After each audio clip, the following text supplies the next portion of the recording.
Hello friends, David here, and I just want to welcome you to the first video of the new year and the first in a while. A whole bunch of things have happened since our last little chat, so I'll just quickly give you a rundown on my movements to explain my absence. Uh, First of all, my father passed away in late October while I was on a business trip in New York, so obviously that was a bit of a shock in the sense that we weren't expecting it right then and there. He'd actually been on the mend for a while, so a bit of a shock really. Naturally, that then meant we had to scramble to, sort out estate and all that stuff. So that was a bit of a disaster on that front, getting all that done and funeral and everything. In the meantime, of course, we had already planned our trip to the UK in November, so that, and then there was a whole faff around getting a death certificate signed and all that sort of things, because the old boy passed away quietly in his bed at home, which I think is the best way to go. Unfortunately, that created a whole headache when it came to doctors signing off on it and saying it wasn't suspicious, and the usual, that we hadn't smothered him in his death or anything to death in his sleep or anything like that. So anyway, that was a bit of a drama, but not the end of the world. But it did delay things. The funeral wasn't actually until early December, so obviously a lot of disruption in the family. However, I did manage to go to warfare as planned. That still went ahead. It's the sort of thing my dad would have wanted me to go to. He was always a big supporter of wargaming for myself, although he didn't really show much interest himself. He was always very supportive. He was more of a model plane kind of guy. But anyway, so I went to warfare, so I'll tell you a bit about warfare, and then I'll just tell you what else I've been up to. As I said, not too much to really say, because I've not really been home to do anything, and my big dreams of painting on the road, I actually took down most of my paint collection to Texas. My stuff's still there, by the way. I'm just home for a week because I have work near my house.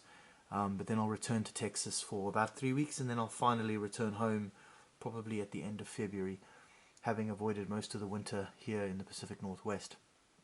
So, any case, I'm sitting here, I've got figures in front of me, I'm trying to paint. It's the perfect painting weather. It's absolutely gopping outside. It's cold, it's rainy, it's wet, and it's hoofing it down, as I say.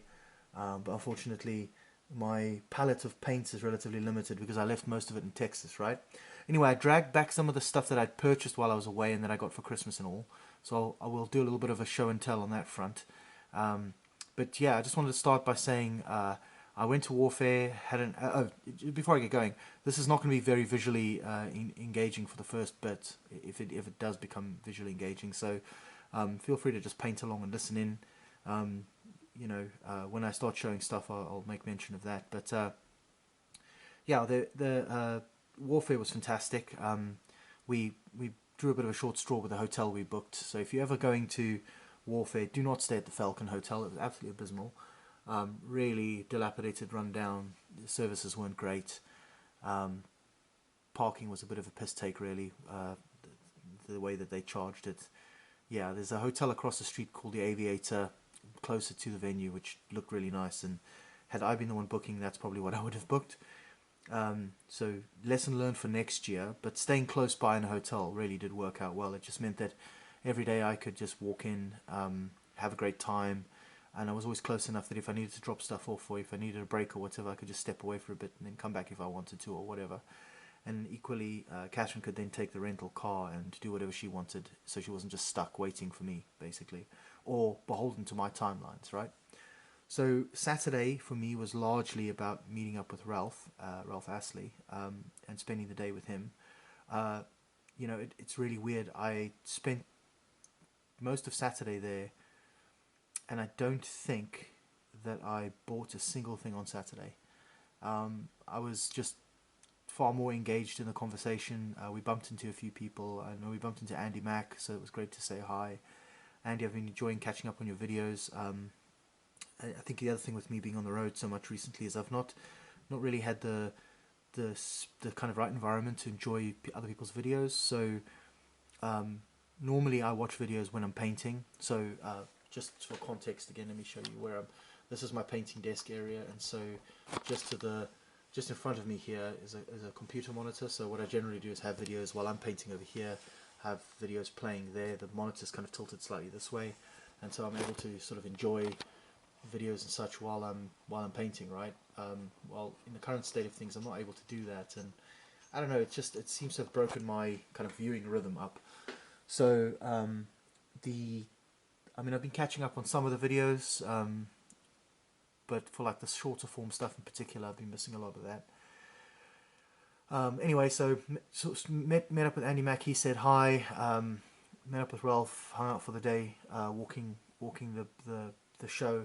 I'd say from my personal experience with the show this year, there were some exceptionally good tables on. I know the Tiger Miniatures folks did a Battle of San Juan Hill, which is where the Rough Riders fought the Spanish I guess it's the Spanish-American War. That was pretty good. Had a good time looking at that table. Looked absolutely stunning. And they encouraged everybody to jump in and have a go, which it's always great to see at a British show. But I found that besides the area where they were on the sort of top and bottom, if you will, because it's like a horizontal plane, right? It's a rectangle. The width of it, let's call that the east and west, right? The north and south edges seem to be slightly more sparsely populated, which made them a bit more free flowing. I found that the east-west ends, which is where some of the demo games were, the tournaments were, and where there were some display games on what I would call the west end of the building, let's say. That's not its actual geographic orientation, but you get the idea. Anyway, so where the San Juan Hill battle was, that was quite an airy open space, which worked really well, I thought. But the area that was kind of wedged between, or the tables rather, that were wedged between the tournament space and the shopping area was a bit crowded. It felt a bit more kind of mushed together this year, which strikes me as odd because there's a sort of arbitrary line drawn down the building and everything seems to be squished into that. And I wonder if it's worth maybe speaking to the venue and extending out slightly, because it was quite rammed. Obviously, you've got a lot of people trying to move through the space. Most wargamers are not particularly skinny, and that includes me, obviously. So you've got people with backpacks on and rucksacks and whatever. So in terms of flow, I think it was a bit kind of cramped this year. The catering side of things was good as usual. Enjoyed that. So yeah, really can't complain. It was a good day. I had landed that morning at Heathrow and hadn't had much sleep, so my Saturday was a bit of a blur. But I did have a great time with Ralph. Honestly, at this point, the reason I go to Reading is to Reading. It's not in Reading anymore. The reason I go to Farnborough is to hang out with folks. Honestly, that's really the real reason I go. I mean, some shopping is nice to do as well, and then obviously having a chat with some of the display games and stuff is always good. But really, it's more about the social aspects than it is about the buying stuff. That said, I returned on Sunday to meet up with a friend of mine called Steve, who used to be one of the key members of the Bicester Wargaming Club back when that existed. And he and I met up for the afternoon on Sunday and had a good time chatting and catching up. And I haven't seen him in a year basically, so it was a really good opportunity to just kind of chat and hang out and talk about wargaming things and non-wargaming things and all that sort of thing. So it was pretty fun day, good weekend. Steve, when he nipped off, him and I did some light shopping that afternoon. But once he departed, a little final push of shopping, and so I'll show you the stuff I got from Warfare. The only other thing was on the Sunday, was it Saturday? Maybe in Saturday afternoon, I saw Big Lee of YouTube and more, in my head, blog fame. That's how long I've been following him online. I saw him and I went up and said a rather stuttery hi and thanks for all the stuff you've been doing. He seemed rather amused by that, so no doubt it must have been terribly awkward. But anyway, I said hello to him, and it was worth it just saying hi.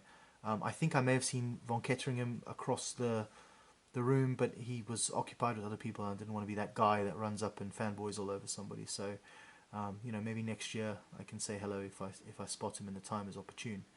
Anyway, so like I said, good show. There's some cool stuff there. I just, obviously, with me flying internationally and all, there's kind of limits on what I can and can't get. So I tend to look for things that are sort of tricky to get hold of here, especially with the, well, not especially with the tariffs. The tariffs are only 10%, so who cares? But and even if they were 20%, it didn't really matter that much. It would be the same as paying VAT. So at the end of the day, not really that fussed. But I did pick up some targets of opportunity. So what I'll do is just clear the space here, and then we'll go over some of the purchases that I made this time round.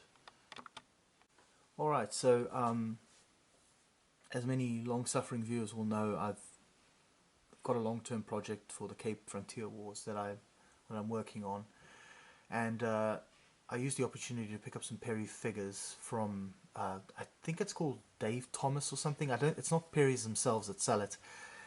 It's a third party that sells Perry miniatures.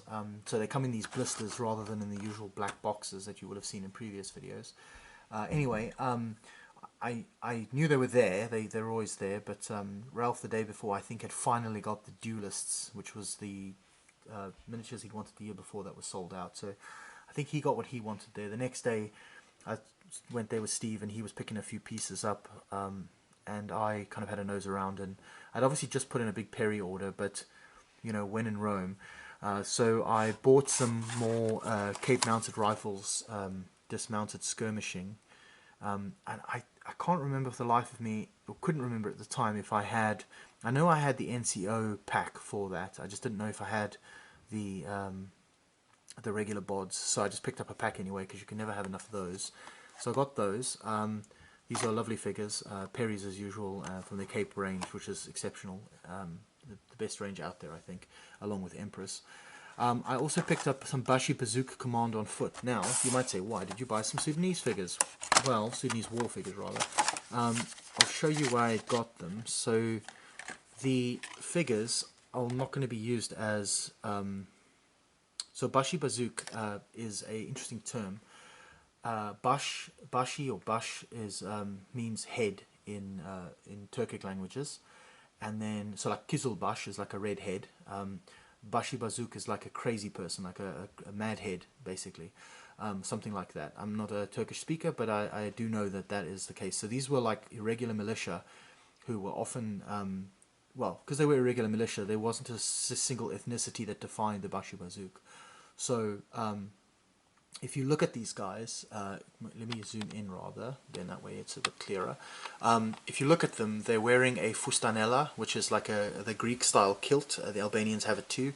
A waistcoat, and he's wearing like a little tassely, not a fez hat, but what in Greek would be called a skufa. And then he's got the old sash with a pistol shoved into his belt, into his sash line there, and he's got a musket, and the guy looks all very much as a Tsolya kind of Greek cleft, you know, sort of bandit militiaman type thing. So what I'm going to use these figures are for, the ones that are appropriate rather, rather than using them as sort of Ottoman troops, I'm going to use them as well, the ones that I can. Sorry, these little fluffy bits. You see, I don't understand this. They don't use the. They don't have the. Let me zoom out so I can show you what I'm doing. They don't have the plastic boxes, but instead of using foam, they use this naff cotton wool stuff, which is pretty abysmal. Because what happens is, and I don't know if anyone else has noticed this, but whoever's casting the Perry figures, oh, that's a bit bent. Whoever's casting the Perry figures, depending on what range they are, they seem to have a lot of little like lead worms coming off them, like this venting worms. You see, here's a good example. So if you look at the back of this Fustana, I may have rubbed it off, but you can see, there it is. There's like a little wormy thing there. Let me put my thumb behind it so you can see what I'm... Anyway, there's a little worm there. See that? Just, let me get a pointing thing. You see this little worm strand of lead that comes out there, or not lead, but white metal. They seem to have a propensity for the kind of little, I don't know, lead worms or whatever you want to call them, venting worms, right? And so those little bits get snagged on that cotton wool, which means that there's just these little tufts of cotton wool, like you can even see on the, like there's still bits left on this guy, strands everywhere, so they do require some cleanup and tidy up. So yeah, that's one slightly irritating thing. So to give you an example, this is another good candidate to be used in the Greek War of Independence, because this chap looks very much like a Greek, or an Arnaut, which is, or Arnaft, which is the term that was often used to them. So these could be Albanians or Greeks who are basically like mercenaries who fight in anybody's pay. Here's a standard bearer. Now I have a small collection of Steve Barber Greek War of Independence figures. They're a very different type of sculpt, and the biggest criticism I have of them is that there's no command figures. So having this guy, with, you know, who looks very, very cleft, very Greek, with one of the standards that I was using a minute ago to gesticulate wildly with, will be really handy, because I didn't have one of those before. This guy here looks maybe a bit more oriental with his headdress, but even then some Greeks would still have a kind of scarfy look about themselves, so I may or may not use him for as a Greek. The chap with this bugle, he fits the bill perfectly, so he will do duty as a Greek. But then this fellow, who's kind of a bit more on the Lawrence Arabia end of the scale, will probably not, so he will remain very much an Ottoman or an Albanian or something like that. And there's several packs within Perry's figures that can be used for this sort of thing. So I think in their Ottoman Napoleonic range there are some packs of like Albanians, and they can do dual duty as Greeks. So I picked these up as like a kind of target of opportunity, as I mentioned earlier, to just kind of fill out some of the figures that are a bit boring from the Steve Barber range, just to give them kind of some more interest. Then other stuff that I hadn't picked up previously, but that I was keen on getting when I was placing my order originally, and then I just didn't get it, and I kind of regretted not getting it. One of them was this Voorloper set, which includes this probably a Hottentot that is, he's a Hottentot that works for Boers usually, or maybe even in British pay. So this would be a Griqua, or somebody of mixed race, or somebody who what in South Africa, by South African racial, I suppose the word, what would it be, designation would be Cape Coloured, and he's got this rather epic looking whip that he carries, so that's an interesting piece to cast, no doubt, which he carries over his shoulder. As you can see there, he leans it on his shoulder, and then it comes with an extra team of oxen. So these are the typical kind of cattle that you'd see in southern Africa. So let me just pick that up. You see there's the heads, they have to be glued on like so. I don't know what breed these are, but they might be called either, well, when I was a child we'd call them Brahmins, or like maybe they're Nguni cattle, I'm not sure. But yeah, so that's for an additional team of oxen with a Voorloper that then goes with this kit, which is a part resin piece, and I'm glad it made the journey without breaking. You'll see some broken resin in a bit. But here's the Cape wagon, right? So it's like it's not quite like a Conestoga wagon if you're familiar with those from America, but it then comes with, let me just check in this box here. Then here you've got more components, the wheels, you've got all the yokes and everything, you've got the guy who rides the on the front, the driver, sorry, and then I think there's another guy as well. There's an actual driver. This is probably also a Voorloper. Oh, no, this guy, based on him, he's got some banging sideburns. I suggest he might be a European, but anyway, so I got that, and you can actually use the other kit I just showed you, the one with the Voorloper, as like an extension for this kit. So I saw that and I thought, you know what, like, they have it in the box there, I might as well pick it up while it's available. You know, it's one of those things where purchasing stuff like that online is not very sexy, because it's a wagon, but it's going to be handy for the type of conflict that the Cape War is. So I got that, and then I also did my annual warfare purchase from Empress Miniatures. I always buy something from them. Lovely people, absolutely fantastic figures. These are from the old Iron Duke range. So this is a pack of Xhosa Command. So I think it's got a couple of kings or chiefs or whatever. There's what do you call it? A casualty figure there. There's this chap who's calling to his comrades to do something or whatever. So I'll use them as kind of like command figures. Here's a guy with the kind of heron's wings, feathers. Here's another casualty figure as well. Guy getting shot presumably. And then, but one of the things I really like about the Empress figures, as opposed to say Perry, is the Perry figures are anatomically, they're all basically the same, right? Like, a well-fed European is the same density body-wise, body shape as like a Zulu, right? Or as a Xhosa. Now, Xhosa by comparison should be slighter people, just because of their diet and all that sort of stuff, right? So here's like a chief who rides a horse. I'm sure these might be named characters. I can't remember now.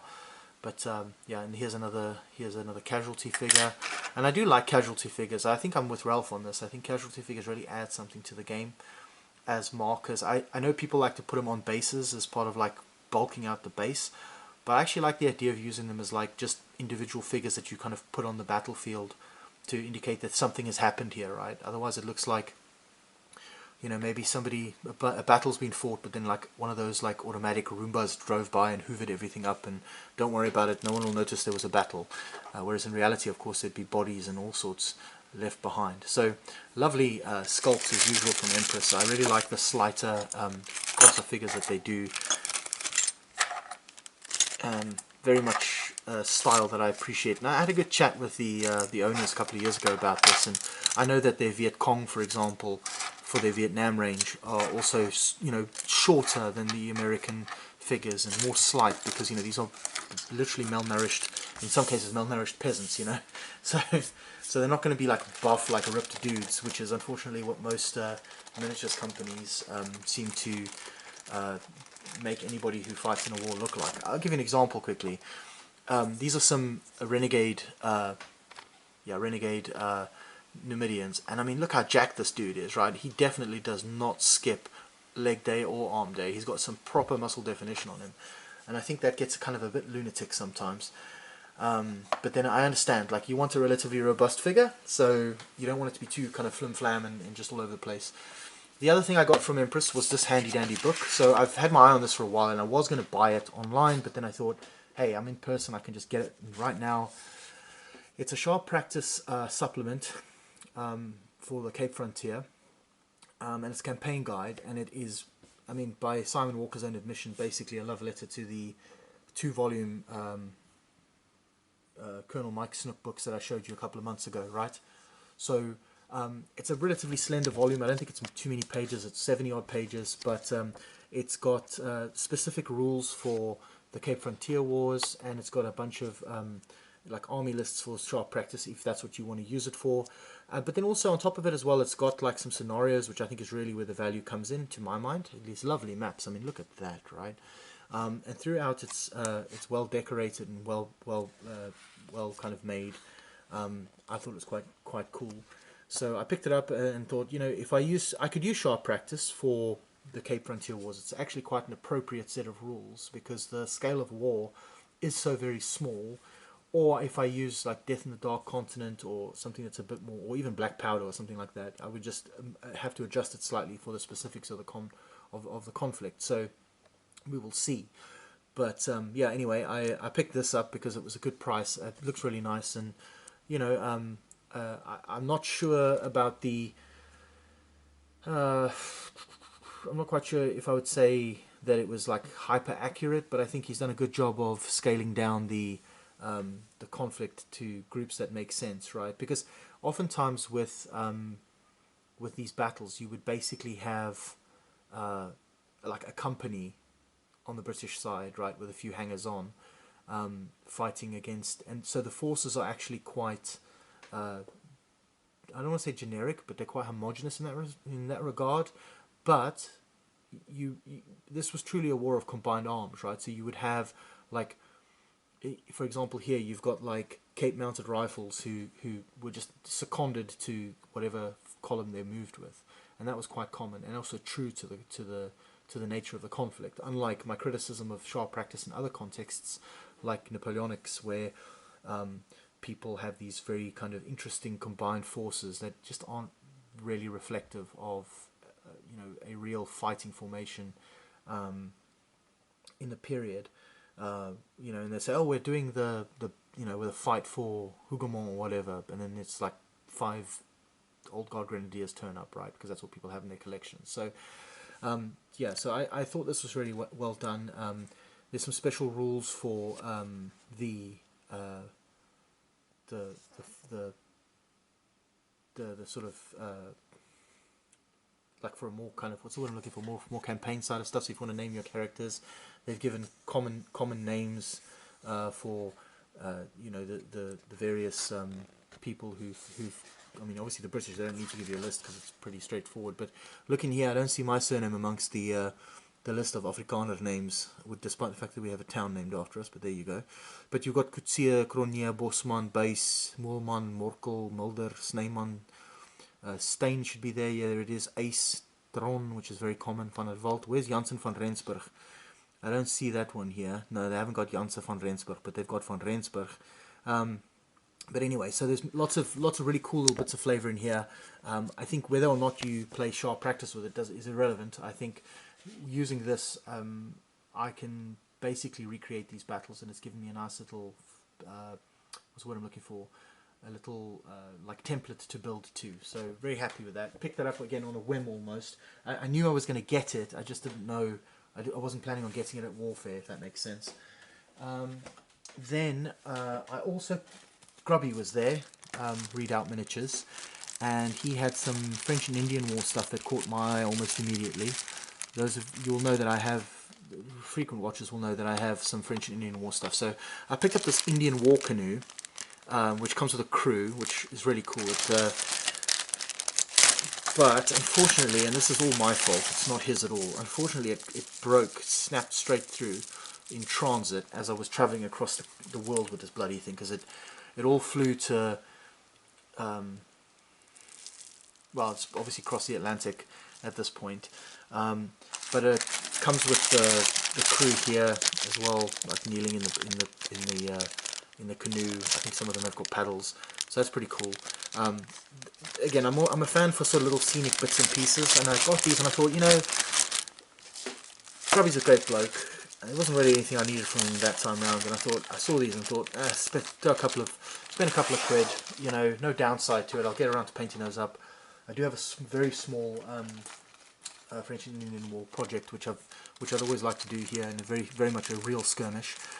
Here's another canoe that broke in transit. So again, that's not his fault. That's me for not packing this stuff correctly. But this one's got like trade goods and stuff, and it's a 2-man canoe. And it's got like a little bits and pieces that go with it, so this is less wary. So I think it's just a way to kind of decorate the table, right? And then there's a range of whaling boats. So it's a broad brim whaling boat. This one made it the journey, but I think it's because it's quite hefty in terms of its construction comparative to the canoes, which tend to have thinner walls. And then you get these bloody massive oars, right? Which obviously will have to be mounted onto the boat itself. I don't see any kind of fixings for the little, I don't know what you call these things, but the little oar loops or whatever you call them. I'm sure someone will correct me, but this is what the crew look like. They're sort of wearing their Scotch bonnets and pulling hard on the oars, right? And there's a kind of an officery type over here. You can see, and they're the typical kind of Readout Miniatures, the big Readout Enterprises figures with massive, really chunky blokes. But I kind of like those figures, right? They're of a style which will really paint up really quite nicely. So, big fan. And then finally, as I was doing the old rummage sale, I came across a pack of more cattle. Now this looks like a proper, what my granddad would have called a Brahman, or maybe a Hereford. He used to breed cattle and horses, my grandfather, in South Africa, and he had a bull like this called Big Boy that won a prize once in the Free State. So I saw these and I thought, man, I've got to get these. These are proper, like, chunky, chunky boys, and there's their horns there that goes on like so. And anyway, I thought to myself, I've got to get this right. It's going to look really good on the table, and it's quite versatile because you can use it for, like, just as oxen, like, you know, they can be objectives for people, for like raiders to capture or raiders to try to get off the table, you know, and you can use it for very low level warfare, like the kind of cattle thievery that would have been common on like the Tugela River in the Natal, or maybe in the Natal Zululand border, or alternatively like in the Free State with the Sotho or the Xhosa, in fact, right? So there's lots of opportunities there for using these cattle as like pieces to kind of add role play to the game, not just as decoration. And then the other stuff I had a look at while I was there, we also want to talk about. One of them was the Society of Ancients. So this is a copy of Slingshot that they gave me. I have not bought this for years, and I'm thinking of re-signing up for it because I used to love Slingshot. I used to be a subscriber, but back when I was, there was no color. It was just like a little black and white, like slim volume you would receive every now and then. But I quite like where they've gone with it, and I had a nice chat with some of the people who run the show there. So yeah, I'm going to have a look at this, and I haven't had a chance to sit down properly and read this, so I'll have a thumb through it and see if this is something I'm interested in, and then I might subscribe. But yeah, absolutely brilliant. I had a good chat with them, just, you know, about how things are going, and yeah, really great people. If you've never been a member of the Society of Ancients or heard of them, please do check them up. They've got a website, and they you know, they're very much a wargaming society, which you know, I've always had a soft spot for. And then there's two other things I wanted to talk about relating to warfare. One was on the Saturday, Ralph and I stopped at this table, Little Wars, a civil little war, skirmish wargaming in the English Civil War.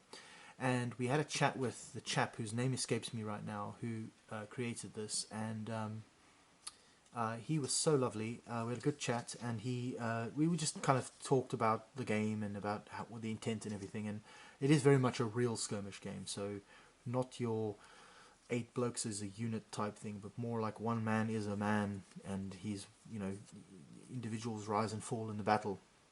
And the first thing that came to my mind for using this, obviously the Civil War is one thing to use it for, but for me actually I thought this would be fantastic for a very low figure count game where you have like King Philip's War or something like that, Pilgrims against Indians, you know, in the New England colonies, that kind of thing. So immediately that caught my mind. So I grabbed this card, again, put that on the back of my mind for now, but it's good to know this exists. And I've seen a bit of noise around this in some of the 17th century wargaming channel, or groups rather, on Facebook. So if anybody's tried it and played it, do let me know. But it certainly looked very good from what I saw. And then the last one, and I don't have anything to show for that, was this Echo game, which is going to be published by Gripping Beast very soon. And met the author, and he took us through a run through. I think this was on the Sunday, explained how the game works, and yeah, really fantastic. It looks like a great rule set, very much real skirmishy kind of medieval warfare. And I think my tastes are generally more for large battle type things, but and if I do go into the skirmish space, I think I need it to be real skirmish, right? I need it to have like a kind of role-playing element almost. It's got to really feel like very small scale but very high stakes, right? And so it was great chatting with the author, whose name escapes my mind right now. And yeah, well, I'll probably put up a picture or something showing off the cover of the book or whatever. But yeah, he was very friendly. He's a very smart guy. I believe he's a PhD in medieval history or something, or to that effect. So he's obviously informed his rule design with some of that. But it's interesting to me because there's been a bit of a.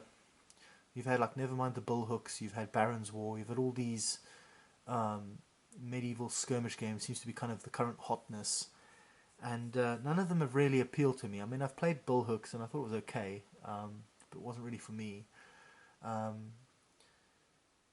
But this Ekashur game really struck me as being interesting. The only thing that put me off a little bit was that it's one of those ones, kind of like Saga, where there's weird dice again, and I I know that's not a must-have, but kind of one of them things where, and there's a coin element as well, and so it's one of those games where there's lots of like little accoutrement that you need in order to play the game properly. So I don't know, we'll see. I Anyway, I had a good time chatting to the guy who wrote the rules, and it's definitely something I'm going to look into as a kind of medieval skirmish game, because I've got like a fairly hefty quantity of 100 Years War um, era figures. I just haven't really done much with them because I've been caught in the quandary of whether to base them up for skirmish or whether to base them up um, for mass battle, and I can't really make up my mind. But I think ultimately the rule set will decide for me, and I'm not quite sure that I'm feeling large battle kind of feudal war, right? Certainly not with the figures I have, the ones that are particularly sort of more on the heroic side than just rank and file. But anyway, so that was that was warfare, and then obviously we then hung around in Europe for a while. I basically worked from there for about 2-3 weeks. Work were very good about that, and then we took care of Dad's funeral, which was obviously wild. People came from all over the planet for that, as you can imagine, because my family's spread all over the place. And then once that was done and dusted, it was time to head back to the US, and we went back to Dallas. Spent Christmas and New Year's there. And at Christmas, actually, I got a little wargaming something. So, completely unbeknownst to me, I think my wife must have made me put it on my Amazon wish list. But at some point, I just wish listed a bunch of Perry box sets. I don't know why, I just did. Again, I think my wife made me do it. And I got bought the Afghan tribesman one. So, this is one of those things that will definitely get used at some point. The box looks quite versatile. They're quite lovely figures. I've not properly had a dig through them yet, but these figures look good, so I think I'll definitely find means of using them. There's no doubt in my mind, and these figures can be used for lots of different things. So you can obviously use them for like what's that game called? Men Who Would Be Kings, which is a more kind of skirmishy. I don't want to say skirmishy. It's more of a kind of unit-based small battle game. Let's call it that, rather than a skirmish game, because you're not really controlling single figures, right? But you could also use it for, if you were doing like Sikh wars. There were lots of like Afghans and Pathans who as basically as mercenaries, fought for the Sikh kingdom of the Punjab. So you've got that option there, and obviously, generally speaking, in the subcontinent, mountain men with tulwars and muskets and jezzails are pretty common as kind of mercenaries and such. So I'll find use for them. I can guarantee that. I'm not sure on how I would base them. Probably, just thinking out loud, probably on 60 by 30 mil bases, or 60 by 60s rather than individually. Just again, personal taste there more than anything. But also, I find with the plastics, I don't really like individually based plastic figures. They just feel weightless to me. So. Give them a bit of ballast with a base kind of tends to kind of ameliorate that to some degree. But that's a personal preference thing. If you don't feel that way, I'm not going to be mad about it. People have tastes for a reason. So anyway, got this box from my in-laws. My father and mother-in-law got me this for Christmas, so I was quite pleased with this. Perry miniatures are always fantastic in my experience. So at some point I will get to this, but it's not a priority right now. And that's it, really. Not much more to report on the wargaming front. I wish I could tell you I got loads done, but I didn't. We only really got settled in Texas in like the week before Christmas, and of course then we had the flurry of Christmas and the flurry of New Year week, and then finally things were settling down, and I set up a little office area to work. That was the priority, and then once that was settled, I was like, okay, now I can start thinking about wargaming. And then I had to spend like a week trying to find the right kind of lamp so I could actually paint. And then when I had that squared away, I dug out the stuff and I was like, well, what do I feel like painting? And of course, at that point, the painting mojo basically fled.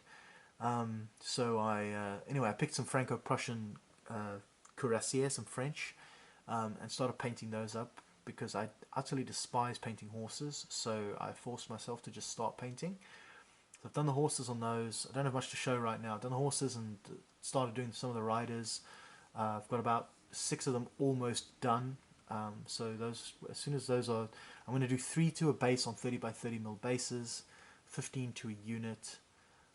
So 5 bases, yeah, I should be right. I think that's how it's going to break down, but we'll see, as we go. But 30 by 30 mil bases is definitely what I'm going to be using base wise. And then when those are done, I'll show you what I've got done there, and you can laugh at me or whatever it is you feel like doing. But anyway, so there's that. So I'm working on the cavalry right now. I chose the 10 mil stuff because I don't need to be too precious with the painting there. I haven't got great brushes. I took some rather naff brushes with me, so I'm not able to do the usual high detail painting that I would like. And so I figured if I can just knock out some of the 10 mil Franco-Prussian stuff, that would be pretty handy. And then yeah, that's it really. Like I said, just home for a couple of days. I'll be home till Friday and then back in Texas. I've got work basically in Texas for 2 weeks of the next 3, so I figured I'll just stay down there until all of it's done, and then finally return home after a long absence, and get stuck back in again properly just as the planting season starts for us, and as we'll be busy in the garden and all that. But the good news is I've got all the trees pruned and everything while I was here. I was home for a weekend, maybe a month ago, maybe 3 weeks ago, 2 weeks ago, something like that. So I popped home for a few days. I just had the opportunity to do that. So I came home, pruned the trees and all. So we're sitting pretty for the rest of winter now. Well, as we roll into spring. But anyway, I just want to let everybody know I have been watching videos. I've been trying to catch up on that. It's just been pretty slow going because I've been so very busy with work and everything. But I do try to comment when I have something to say. But if I don't comment on every video, please don't be offended. If I don't have anything to say, I promise you I'm giving you a little thumbs up. I'm not going to write a comment that's vacuous and just say, nice vid, mate. Like, if I like your video, I'm going to give you a thumbs up. Just because I don't write anything doesn't mean that I hate it, or that I hate you, or that I think it's the worst video ever. It's just if I don't have anything constructive to say or specific to say, I just generally don't say anything at all. So I am watching. I just not always commenting. So for those who've not heard from me for a while, I have been catching up on the videos. So anyway, that is all for now. I hope you guys are having a good one, and I hope if you're in the Northern Hemisphere, winter's not hitting you too hard, and that the new year has been good so far. I'll talk to you in the next one. Cheers.